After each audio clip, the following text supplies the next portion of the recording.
let's shift gears into Super Street Fighter 2, although we're going to basically cover every version because they're pretty much all the same, minus some, polishing and balancing, I guess, of different characters. But Super Street Fighter 2 released in July of 1993. Now, I believe the original Street Fighter 2, which, by the way, if you listen to the start of this episode, I pulled the commercial from the original Street Fighter 2 TV commercial because there's like someone saying it's Street Fighter. The new Challengers commercial is just like a dope ass rock tune with no dialogue. So I'm like, it sounds great, but like you're not going to get it. So that's why I used that one. In case you were curious, I did it on purpose. So let's talk about because this is a game that you and I have loved for years. What are your core memories from playing this? Was it one that you owned first, or what was the deal? My core memory of it is I remember playing it somewhat. It's not a vivid memory, but I remember playing it, and I remember seeing Chun-Li get beat, and I go, they're beating up a girl. That's not right. Oh, man. Okay. I remember seeing that. I remember Blanca in the arcade, seeing him do the grapple where he grapples the person and starts biting them. Yep. And I thought it was crazy. Like, oh my God, that's horrific. So you saw this game in the arcade. I never saw it in the arcades. I saw it in the arcade. I got the version that I owned as a kid. Street Fighter 2 Turbo. Was the version I had. Random cover art. It was 100 hand slap. And Sagat and E Honda. Yeah. Yeah. It's such a random cover. But that was the version I had. I even played it up. I played it when we were in college. I brought my Super Nintendo. That was my system in my room. Yep, that's right. Well, funnily enough, the counterpart for that, Street Fighter 2 Hyper Fighting on Sega Genesis, which is basically their version of Turbo, had another random cover. It was Guile and M. Bison. Well, that makes more sense, though. Well, I guess with Bison, but I mean... Yeah, Bison and Guile is... what's more random, Guile and Bison or E. Honda and Sagat? Yeah, I guess. That's fair. But either way, that was what that was the version I had. Okay. All right. Fair enough. That was the only version of Street Fighter 2 that I owned. That you owned. Okay. Mm-hmm. So the first time I played it was on Super Nintendo. It was my friend Shashi's house. I've talked about Shashi in the past. He's the one that had the black and gold Megazord that I was super jealous of. Oh, he always had the good shit, man. He had all the Men in Black toys. I think he had Ghostbusters toy. This was the kid that I had a Men in Black toy. Oh, did you really? I had the big gun. Yeah. I had the big gun with the little alien hiding on the chamber on the side. Yes. Yeah, I forget what it was called, but I remember that. That was I had the noisy cricket. Oh yeah, man, good times. All right. So anyway, I played at his house. It was just Street Fighter 2. So the one that's in the commercial at the start of this episode is the one I played but without the boss characters. So It was the first time I'd ever seen it. No, I take that back. The first time I'd ever seen it was in a magazine. And I thought it was so cool that there was a sumo wrestler whose first name was Edmund. Because I'm like, that's random. And that's the same name as the character from The Lion, the Witch, and the Wardrobe. That was my thought process. And so I finally played it. Of course, got my ass kicked because I'd never played Street Fighter before and I didn't know any of the moves. But I remember vividly, like it was the morning after a sleepover. You know, you ever have a sleep? First off, let me ask you, did you sleep over at a lot of friends' houses growing up or not really? Occasionally. Okay, so for a while there, second grade, it was like every Friday I would sleep over at his house. Wow. Yeah, it was like crazy. And so, but the whole point is the day after the sleepover is like when you try to get as much stuff as you can in before your mom comes to pick you up, right? Yep. Yes. And so we were told, we got up, we're like, no TVs. We're like, we're just going to play real quick. And so anyway, long story short, I watched him play, and I forget who he was. I think he was Blanca or maybe Dulcime, because Dulcime had the stretchy arms, but I think it might have been Blanca. And he got all the way to, I want to say it was Sagat before he died game over. We just wanted to see how far he could get. And I was very impressed because, again, it was so cool that you're playing as these boss characters or fighting against these guys that weren't on the screen. You're like, who are these people? So, and I just thought they were the absolute coolest. So that was, wow. And I remember the sound effects sucked on the original Street Fighter 2 for Super Nintendo, and they fixed them in the later. Yeah, they weren't very good in the original. No, the artwork was bad. The graphics, like the fighting game graphics itself, were fine, but like the select screen characters looked, unless that was what they looked like on the original Street Fighter 2 arcade as well. I don't know. It was unbalanced too. Yeah, there were certain characters that absolutely played way better. Like for you, like, because that was and I think that's why they kept re-releasing them. They gave them more skins and stuff like that and characters, but like a big part of it was like balancing out the characters, because obviously they were seeing this is legitimately a competitive game. We got to make it, fair. So who were some that you remember being more unbalanced than others? Ryu and Ken, their Shoryukens in the original, even in the one I had in Turbo, was still just, if you were E Honda or Blanca, I remember Blanca a lot, and you were doing your attack where you hold back and then go forward, like the one that kind of goes across the screen. Yeah. If you get hit with a Shoryuken, at least half your life is gone. Well, wasn't that a thing, right? If you were in the middle of an attack and you get hit, you got hurt more, right? Because you were. That's what I thought. Because other fighting games have done that as well. I remember that was a big thing when I played Tekken 2. Like if you were in the middle of a move and you got hit, you got hurt even more. So it was kind of really a strategy there. But I remember another character that was incredibly imbalanced, and I never liked using him because he was kind of lame as far as special moves. But like Zangief was like, dude, he was a freaking powerhouse. Like he hits you with like a drop kick and like almost a third of your health can be gone. The spinning pile driver, power bomb or pile driver is ridiculous. It still is. I could never figure out how to do it though. Even because like I remember, because I was like, I had the instruction manual to be able to learn these special moves. I figured out Ryu's Hadouken right away. Boom. I felt really awesome. If Guile's, I think the first character I tried getting good with was Guile, because I'm like, oh, you don't have to worry about rolling the D-pad. You just got to hold it back and then push forward to hit the sonic boom, and then down and up for the, the crescent kick or whatever it was. Although I will say, I don't like that input for a character's moves, the hold for like 2 seconds and then go forward. I don't think I think that breaks the flow of a character's moves. Like I always liked it. Now I've always liked how to do like Ryu's moves with the rolling of the D-pad. But I like it I find that if you're playing with someone like Guile or Bison, you have to hold back and then push forward. Yeah. If you get hit and you're down on the ground, immediately you could start to hold the back button while you're down on the ground and then immediately pull off the move. Yes. And then the same thing with like, holding it back too, because that's how you block, is you hold back, right? And so technically while you're blocking, you can then pull off the move real quick. But I hated it, and I hated this too, because they never fixed this, obviously. When you're fighting against the computer, for someone like Guile, where you as the player have to hold back and then go forward, they're just throwing sonic booms with like a one button tap, and that always pissed me off. So never a huge fan of that. But anyway, the whole point of this was, in the instruction manual, it would tell you how to do their moves, right? And Zangief's was the one where like I could do his spinning clothesline. All you had to do was tap like one of the punch buttons over and over again, and you do that spinning clothesline in place.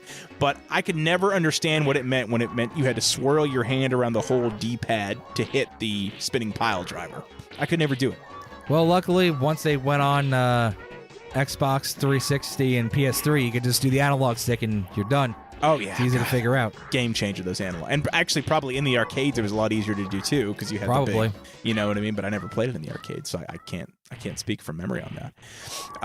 I will say, though, as far as, like, spammy characters, because the one I owned was, as I mentioned, with the Hyper Fighting Edition with Guile and Bison on the cover for Genesis, which is also the one that's, by the way, available in the Switch Online Sega Genesis Collection. The Sega Classics, not Classics, but like the one that comes with your subscription if you pay for the online. That's the one you can play as. And so, but that's the one I got really good at. And it was the first time I ever beat the game was with Guile. Actually, the only time I've ever beaten Street Fighter 2 was with Guile, of all characters. There you go. Because I'm like, yeah, hell yeah. And I remember this too, because I used to, in my head, it probably was a lot longer than in real life. In real life, it was probably like a week or two where I was focused on that game. But I would wake up early in the morning before school, like 6:30ish, and then on the weekends as well. And I would always pick Guile. I'd always pick his alternate skin where he would have the blue tank top and blue camo pants, because I just thought it looked cooler. And I would just try to beat it over and over again. And I remember I finally beat Bison, and I had to continue a few times, obviously. Finally beat him. Guile's ending, I don't even remember what it was at this point. I think he goes home to his wife or something, and it was great. Go home and be a family man. He went home to be a family man. Yeah. And so That's an inside joke, by the way, guys, that we've done for 15 years now. So anyway, that was the only one I ever beat. But I remember the one character we, like, when I would play with my brothers, like, we couldn't pick was Bison. Do you know why? Because the Psycho Crusher was very easy to use and would go across the entire screen. He was overpowered. Well, that's not the move though that made us ban him from local competition. So the head stomp? No, it was the down and kick sliding kick across the floor. Oh, that's because you couldn't get up. Which essentially was a special move, but wasn't a special move. Yeah, he literally just slid across the entire screen and knocked you over. As soon as you get up, you hit it again, and you can't block it. I mean, I guess you could probably block it if you had the reflexes, but like you just get him in a corner and keep hitting him, and it was the cheapest thing. So like we were like, no Bison, or if you did, like that move you can't use that move. Which of course that went over like a lead balloon with brothers who would fight over who got the last Capri Sun. So like that's we just said no Bison. Hi Bison. Yes. There's another inside joke from college. Man. So, okay. And again, I thought it was the coolest thing that you could play as the boss character. Like, I thought that was amazing. Who's your favorite boss character overall? Bison. It was Bison. Because he was just that badass and powerful. It was easy to use, yeah. It was very easy to use, yeah. See, I think from an aesthetic standpoint, I would agree gameplay-wise, although I like Sagat because he played like Ryu, but he was much more powerful. As far as his special moves. But my favorite looking and favorite stage music, and we'll talk about music in a second, is Vega. Oh, Vega, okay. I love it. I know what yours is, yes. Is Balrog. Yes. And I went to Vegas. When did I go to Vegas? 2019? Yeah. I went to Vegas. We stayed on the Strip, which is, the main strip of, I guess, New Vegas. We stayed at the Paris Hotel. And me and my wife were there for Halloween, and they had a Halloween party in what they call Old Vegas. I can't remember the name of the street, but it's the outside of it. One of the hotels is the Back to the Future hotel for Biff. Oh, yeah. So over there, they had the Golden Nugget, and I realized, I'm like, oh, shit, this is Balrog's stage. I didn't realize it, and I was in freaking heaven. It was great. I'm like, oh, man, this is so cool. Balrog's stage and music is... It's S tier for me. S tier. It's the best. Well, because I feel the same way about certain versions of Vega's theme.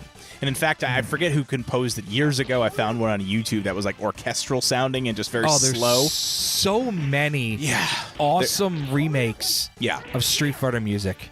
Have you ever seen the meme? I think you have, because I think you showed it to me. Oh, Guile's theme goes with everything. And the best one is Uncle Phil playing pool.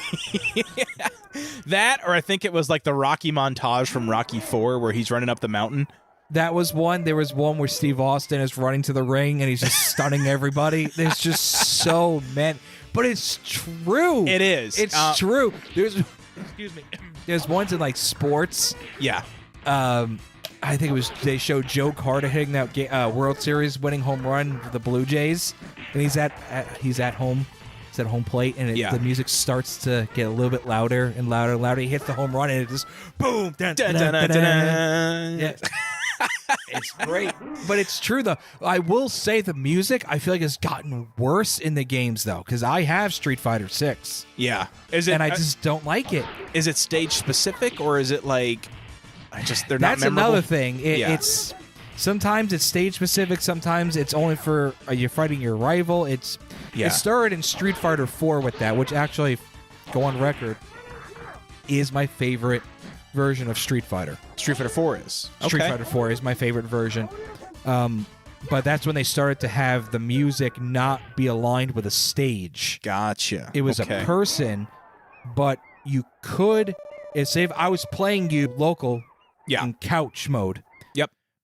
You could change the music to sync up to player one. So if I pick Balrog and you pick Guile and we were in a lava stage, Balrog's theme would play because it's synced up to me. Gotcha. But if I'm playing online, I'm playing against the computer, nope, you don't get it. Unless you're fighting your rival. Gotcha. See, and fight your rival. Sorry. See, I didn't play a lot of Street Fighter 4. I never owned it. I love so, Street Fighter 4. I know. What? And I remember in college, you were so hyped because we saw that trailer on YouTube in 2007 or whatever it was. Oh and my god, yeah. I think it still took it was like, but I remember like we were so excited because it looked like, what are the graphics going to be? Because it was like weird 2D. To this day, I'm still visually impressed with Street Fighter 4. I think it's a beautiful looking game. It is. Which technically we could cover in the future if you wanted to, because it is in our nostalgia category at this point. You know, and just have that theme song be playing the entire Indestructible. Just have it the entire length of the show. Oh my god, yeah, I totally won't get taken down for that one. But because Street Fighter and Tekken, for however many of their, I guess for Tekken it stopped at Tekken 3, like was the last one. But like I think that's the coolest thing is having character specific stages and songs. And I guess technically it was Street Fighter, you know. Well, actually, I didn't play a lot of Street Fighter 3. Did Street Fighter 3 have stages or no? I don't think they did. Okay. I don't think they did. So they may have stopped after Street Fighter Alpha. There's 3 versions. Oh, in the Alpha series too. Again, well, and I want to talk about those later too. Yeah, I have it on my notes to cover those kind of at the end here, just to see. Anyway, we'll talk about those. But yeah, so and it's funny too because every song is unique, but at the same time, I don't know, and maybe it's just me in my head, but do they all kind of sound the same when they get into the main melody? Like, or do they have like a similar beat or so? I just feel like they all kind of sound the same. A little bit. The start of every song, I can tell you in 2 seconds whose it is. Yeah. Which, by the way, does that song, talking about Zangief's song, does that not sound like a ripoff of Michael Jackson's Bad? Oh, yeah. Okay. I'm not crazy. Like, that's what it sounds like. Okay. It is, yeah. But I digress. To quote you. Yes, to quote Taz. But like if we were to start mid-song for some of these, like I don't know if I could pick them out necessarily. A lot of them sound similar. The intros, 100% could tell you 2 seconds who it belongs to. What song don't you like out of the original? Well, not the original, but just the Nintendo version. Like this, like I was saying, we're talking Super Street Fighter 2. Okay, yeah, because we haven't. And after that, we will give the new challengers their due, because that's the reason that this game is was the thing. hard. It was hard, but I mean, it was fine. My least favorite of all of the stages would probably be T-Hawk. Okay, I could see it. Yeah, and he was an annoying character. Hawk. I just didn't like. I never liked. Yeah, he was Hawk. probably. Yeah, put that in the background. He's the least used character. Yeah, he was my least used character of ever. Like he looks. Nah, I didn't like it. I didn't even like his look. No, fuck T-Hawk. Why is he in that game? He's pointless. He's stupid. Like his daughter's in Street Fighter 6. Well, hopefully she's better than him because he sucks. She's pretty cool. Okay, see, there you go. He redeemed himself through his offspring. But what about you? What's your least favorite stage music? Well, I'm not going to say T-Hawk now because you did. I'm actually. You can agree with me. That's okay. It is. It's not the best. Believe it or not, I actually really don't like Bison's that much. Really? With the bell and the dun? It's okay. I'm trying to think because mine was going to be T-Hawk. Dalsim's doesn't really... You know, I take it back because by itself, I don't like Bison's. Okay. But when you're playing it and you get up to him, you're like, oh, fuck this. Let's go. It's game Let's time. Let's go. Yeah. Okay. Dalsim's just doesn't really... It's a good song for the character and for the stage. 100% is. But I'm never gonna jam out the Dalsim's theme song in my car. See, and I don't know, man. I kind of dig it because I'll be doing the bongo shuffle when that goes dun dun dun dun. So I'm sorry, that sounds so terrible. That was the first character I played as in the arcade back in the day. Because he had the stretchy arms. Because I'm like, this is great. I could win. I'm like, nope. I'm still losing. He's actually a very hard character to play as really well. Like he's not great in my opinion. At least I'm not great with him. I never got because the thing with Street Fighter, at least the early ones, there's no combos to do, right? It was like either you hit him with a strong kick or a punch, or you hit your special. Like there was no I feel like in later Mortal Kombat, Tekken, like it was about learning the combos. Are there combos in modern Street Fighter games or not really? It's more about there's always a gimmick like the focus or the super bars, the ultra bars. We got to talk about that too in Super Street Fighter. Yeah. No, wait, those weren't in Super Street Fighter, though. Yes, Super Street Fighter had the super meters at the end. In the arcade version, they did. Not in the Super Nintendo version. Did they not? They didn't. They only had it in Super Street Fighter 2 Turbo, which was only an arcade game. Oh, you're right. Told you. You were talking about the new challengers. Okay, you're right. Yes. Yep. So the last of Super Street Fighter 2 Turbo. That was the last version of Street Fighter 2. Absolute last version. Yes. I don't think. And I would say that's the pinnacle, but it was. You couldn't play as Akuma. Akuma wasn't even in the new challengers as a secret character. Oh, not even as no, as a secret character he was. I'm pretty sure. I don't think. But you had to unlock him at the end because I think I fought him before. Super Street Fighter 2 Turbo he's in because the only way you fight him is you have to run the gauntlet. Yeah. Without losing, and you have to get a few perfects.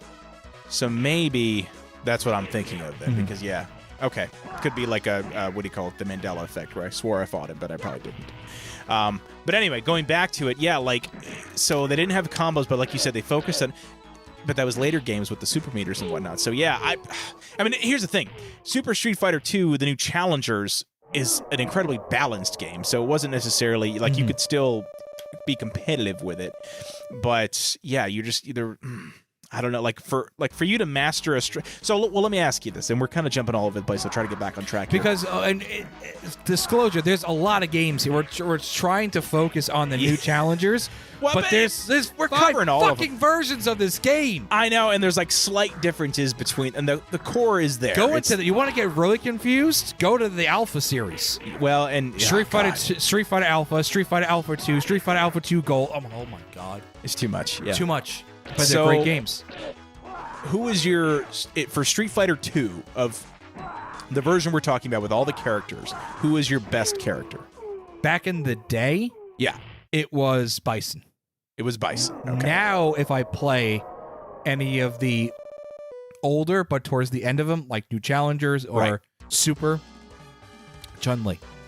I thought it was Cammy because he used to kick my ass with Cam. No, Cammy's only Street Fighter 4 because I tried playing in Street Fighter 5. I'm like, not that great. Playing Street Fighter 6, not that great. Cammy is a one and done Street Fighter 4 character. I did because I feel like and I guess I did beat you a few times when you played as her in because that was another one whose theme I always liked was Cammy's. Oh, her theme is great.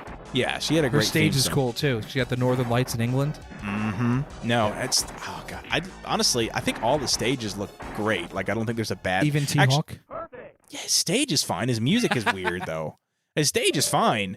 It's what I thought was weird. What's that? What the hell is Fei Long's stage? He's in a Chinese temple or something. There's Godzilla animals behind him. No, they're dragons. They're mythical dragons. Are they? His theme is pretty fire too. Well, and I want to talk about him because he's one of, in my opinion, 3 separate. There's probably more, but 3 characters I can think of that are just literally hey, here's Bruce Lee, but we didn't want to pay for Bruce Lee. Yep. There's him. Do you know what the other 2 that I'm thinking of are? Balrog.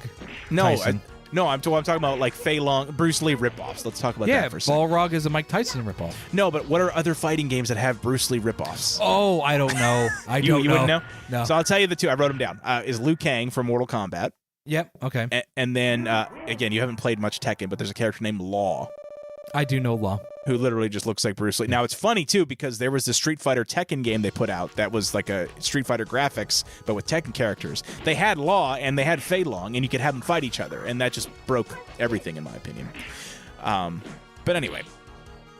So those and the other thing, and we won't go into this, because this might be another thing we do down the road, is Street Fighter spawned the Marvel. It started with Street Fighter versus X-Men. Yep. Then Marvel versus Capcom, and just all of that. Yes. Oh, we will absolutely, at the very least, cover a Marvel versus Capcom, because that's kind of the definitive of those 2 franchise. Yeah, 100%. Yeah. Believe me, it's on my radar. All right, but back to this one. I do like where you're going with it. So Mike Tyson, absolutely a ripoff, or excuse me, Balrog, a ripoff of Mike Tyson. And of course, I'm sure know this, in Japan, they switched the character names so that Balrog in the U.S. is actually called M. Bison in Japan. Yes. It's because it was instead of M. Tyson, it was M. Bison. Yep. And then Vega was, I think Vega Claw was Balrog. Boxer was M. Bison. And Dictator was Vega. Yes. There you go. And then Sagat was Sagat because he was already a pre-existing character. Yes. And you know how he got the scar, right? I know how I got this scar. It's from Ryu, right? In the first, because the Dragon Punch. Yeah, the raging demon. Because technically, Sagat won Street Fighter 1. Yeah. But he offered his hand to help Ryu up. The raging demon took over, and he gave him a Shoryuken, and I guess he kind of won. I mean, a very heelish move. I mean, it was like, right? Ryu was the Hulk Hogan, right? I was just gonna say that. Because Hulk Hogan would, I mean, he was the baby just like when he face pulled Sid Vicious over the top rope at the '92 Rumble. Yeah, or when he bites that the was forehead. That was fair to Flair, though. Absolutely, that was fair to Flair. Oh, man. Is the 92 Rumble going to be our new New York Jets, where we have to try to like touch on it and everything? Wow. Yeah. That might be hard, but we just did it. We could try it. I mean, well, unlike the New York Jets, the 92 Rumble was actually good, so I don't know. But, all right, let me ask you this.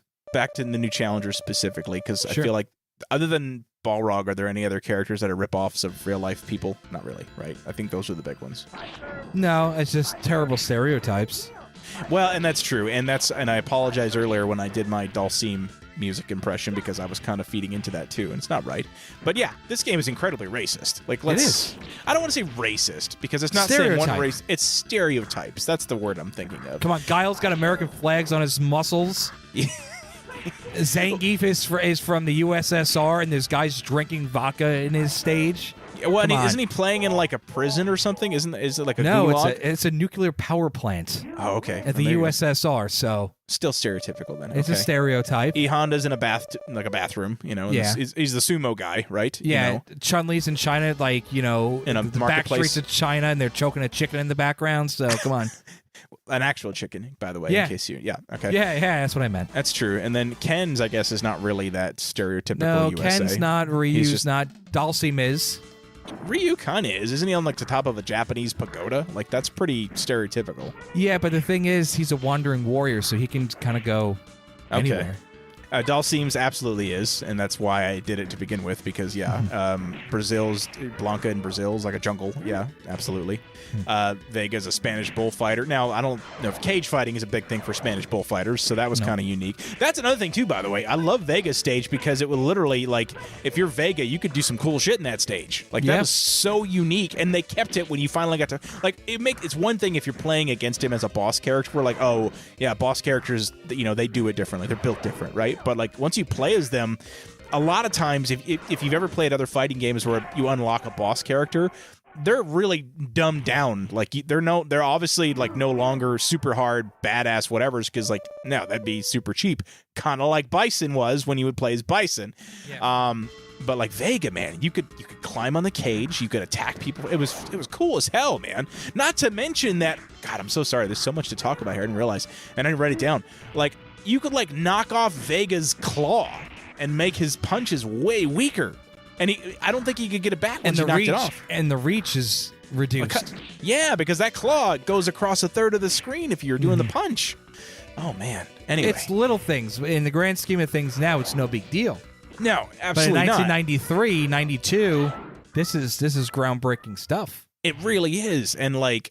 Just the graphics and then the music, it's all like there's a reason why Street Fighter 2 is so fondly remembered, and they keep releasing versions of it like to play on consoles to this day. Like I have the what do you call it, the Street Fighter collection, the arcade collection. I think you turned me on. Don't you have that one too, where it's got all the different games from all the different, starting with Street Fighter 1, which is ass. Like it's the same, it's the Sonic the Hedgehog 1 to the Street Fighter franchise. But I never go and play Alpha or Street Fighter 3 unless I'm just morbidly curious. Alpha's good. I just never got into it though. Like, give it a shot. Not Alpha 3. Give Alpha 1 and Alpha 2 a shot. Yeah. All right. Now, why not Alpha 3? Too many variables, different fighting styles, and this, that. Oh, really? I mean, you might like it, but start with. I think Alpha 2 is one of my more favorite Street Fighter games. Well, I think this is probably a good point to kind of pivot, because I want to ask you about that too. Why is it that in the overall legacy of Street Fighter, I feel like maybe Alpha's getting its due now a little bit with the newer games, but like in general, why is it that Alpha and Street Fighter 3 could not hold a candle to Street Fighter 2 when the mechanics were there? Yeah, Street Fighter 3 did the reverse of what they do now. Like you said, when Street Fighter 4 came out, kind of to reboot the series, the original 8 were in there. Yes. And then the new challengers eventually all came. When they released Street Fighter 3, it was Ryu and Ken. That's it. It's a whole new ball game. It was too much. It was two different ends of the spectrum. And then Second Impact, Street Fighter 3 Second Impact gave Chun-Li, and then Third Strike gave you Akuma. Yeah. Which is why probably on that collection that you have, which I have also, I just played Street Fighter 3, the first and second version, to see what it was, and just never went back to it.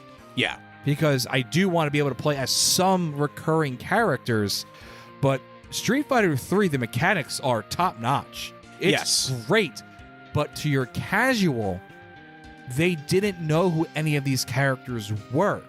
Right. That was like if they had made a different fighting, if they had called it something not Street Fighter, maybe it would have even done better, because they were setting themselves up for a game that a lot of, like myself included, like, well, it's got none of the characters I love, and this is the third game. That's terrible. It was too much removed. Yeah.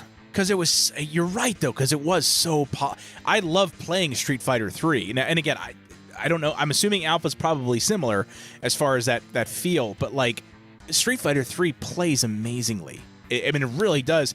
Just like the later, like Marvel vs. Capcom only got better as they made more fighting games. Whether the characters we liked or not is irrelevant. The gameplay itself only got better. It never got worse or stagnant. Yeah. But Alpha plays more like the new challengers and Super. Okay.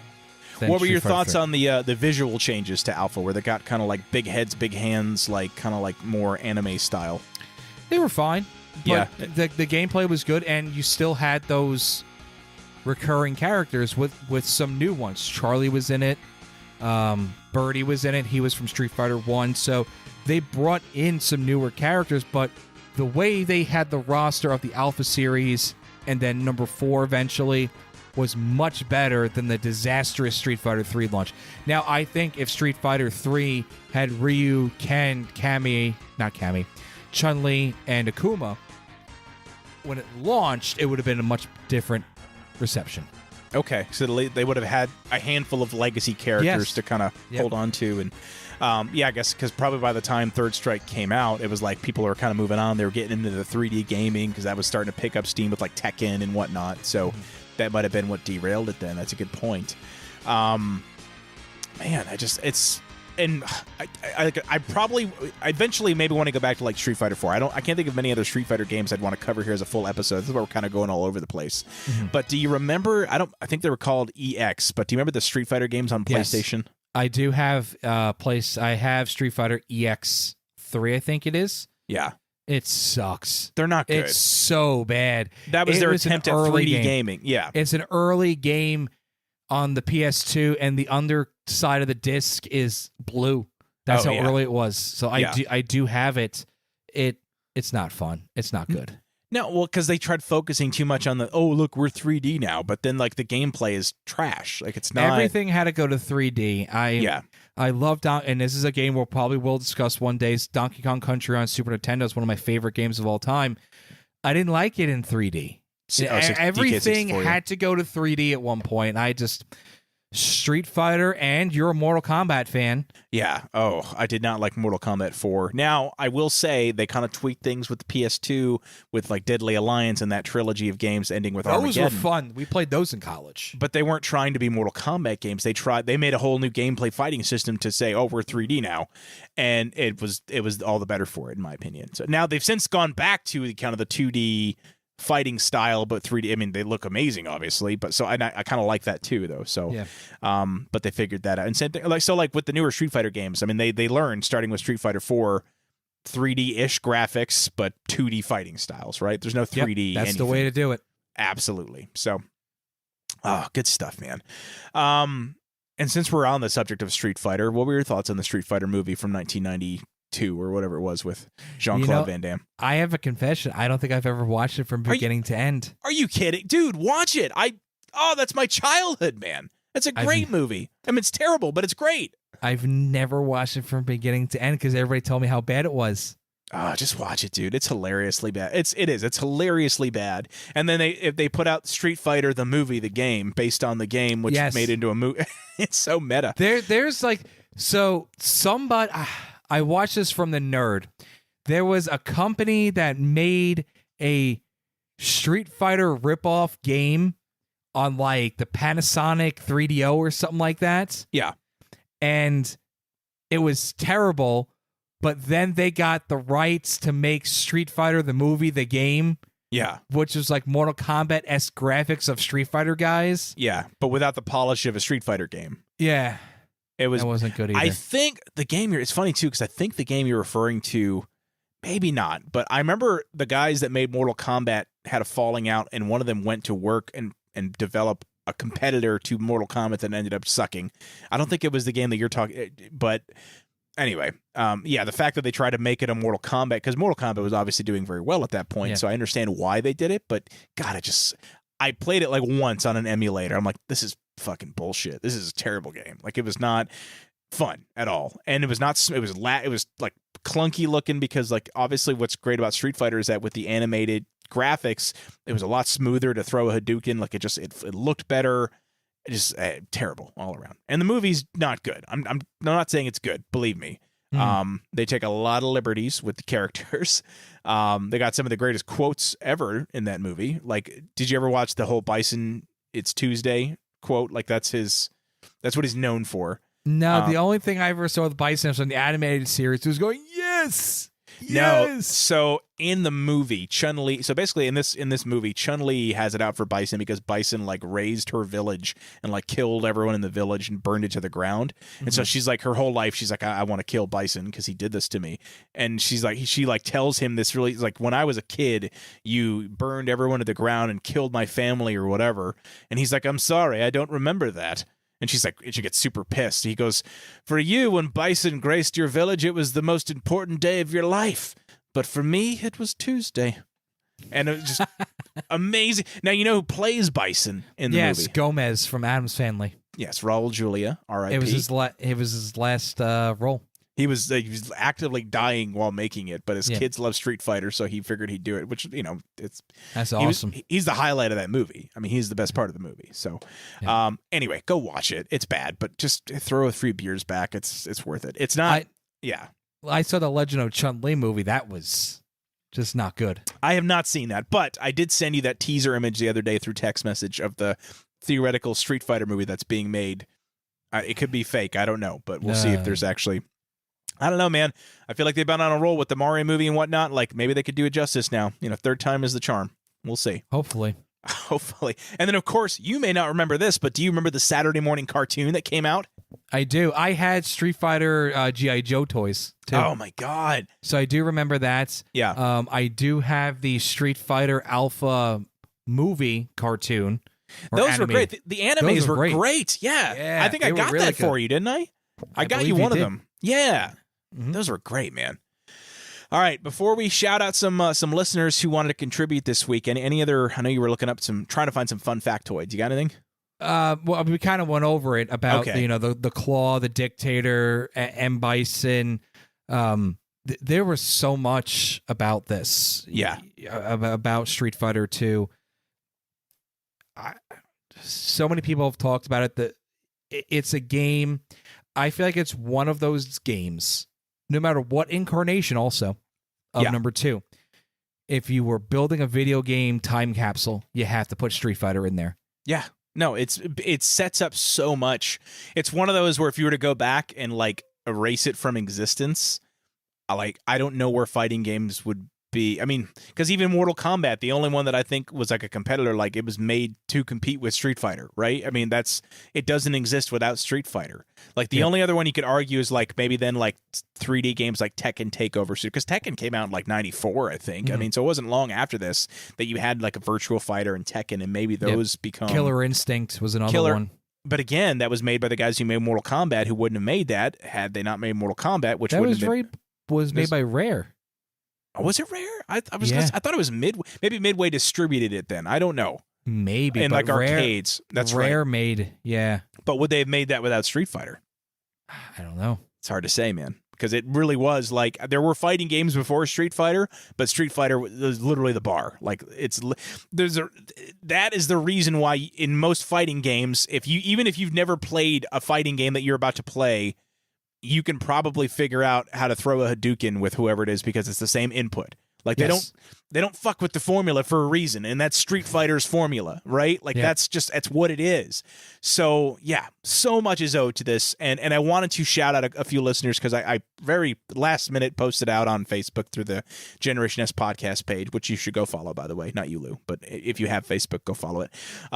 Just quick question: hey, who's your favorite Street Fighter character? And so a few shout outs here. Pedro, good friend of mine in Atlanta, longtime listener of the show. He said Ken all day. Now it's interesting too because I know there are some subtle differences between. By the way, I always call him Ryu. I'm going to call him Ryu. I know it's Ryu. I'm going to say Ryu. Yes. What are the big differences? Ken was faster. Is that the only difference? Ken was faster. His Shoryuken had a fire aspect to it, which I don't think did anything but just visual. Okay. His Hurricane kick was quicker, so you would actually get more kicks. So he was a little bit quicker, and Ryu was more powerful with his attacks. Okay, there it is. All right. Ian in Idaho, big fan of Blanca. Again, we kind of touched on that. I liked Blanca, too. He was another one early on that I liked because it was easy to pull off his electricity. I was going to say, he's a very good entry-level character. Yes, I would 100%. In all incarnations that he's in. Yes, and what's funny, because usually in fighting games, the entry-level character is like a main character in the story. Because that's who they want. Like Liu Kang is like the champion of Mortal Kombat, and he was literally created to be the easiest to play with, like with his special moves and whatnot. So I thought that was interesting. Dan Vorbeck, another Ken fan. He's also a fan of good old Zangief from what used to be the Soviet Union, USSR. I have now learned that I am so outdated with playing Street Fighter that now they just say he's from Russia and they move him to Russia with the current Russian flag. Yes. So hey, good on them, right, for not using USSR in 2024. I can't remember if because they made on the Switch they made like Super Street Fighter 2 Turbo, the final challengers, and it was Evil Ryu and Violent Ken. Okay. I'm interested in that if Zangief is from Russia or the USSR. Oh, yeah, that's a good point, because it would have been after the Soviet Union. It's good. I don't know. That's true. Shout out to Odie and Levy, longtime contributor to the show and longtime listener as well. I have to read his comment. God did not bless me with coordination, so I was Team Guile. Or I guess technically in Alpha, he was Team Charlie. Because Charlie... okay, yep. Yep. So, by the way, Charlie is in Tekken, or not Tekken, excuse me, sorry, Street Fighter the movie, in case you're curious. Oh, is he? Oh, I know what happens with him. Do you, though? Turns into Blanca. He does turn into Blanca. And his name is Carlos Blanca, not Charlie. So I told you they take liberties. Anyway, Jason, another listener, longtime listener of the show in Atlanta, the only one that needs one button to spam and kill anyone, and he's got a gif of Chun-Li. So Chun-Li is his gal. Thunder Thighs. Let's see. Another Chun-Li fan, Leo in I think he's in Virginia. Yeah, Leo, how you doing? Chun-Li, been playing with her since I was 4 years old because I liked her. Shut up, man. He talks about the speed, the lightning kicks, but he also talks about her wall jump. We didn't talk about that. Her and Vega got the badass wall jump to get you out of trouble. You could clear, and then you got an advantage there. And then finally, Laura in Atlanta, again another contributor to the show in years past, says Blanca. So I'm seeing a pattern here with these quick button tap folks that are easy to pick up and play. Yeah. There you go. All right. Well, that's going to wrap it up for us, guys. Thank you so much for listening. And before we go, once again, a reminder, please text us. I would love to hear from you. You can check it out. The link to do so will be in the description of the episode here on the show, wherever you're listening to your podcasts.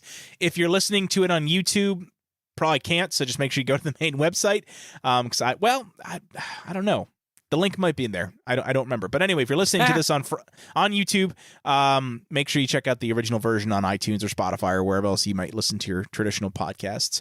And we'll be back next week with, I don't even know, man. What do you want to cover next week? We are covering, because we are approaching the championships for the NBA and NHL respectively.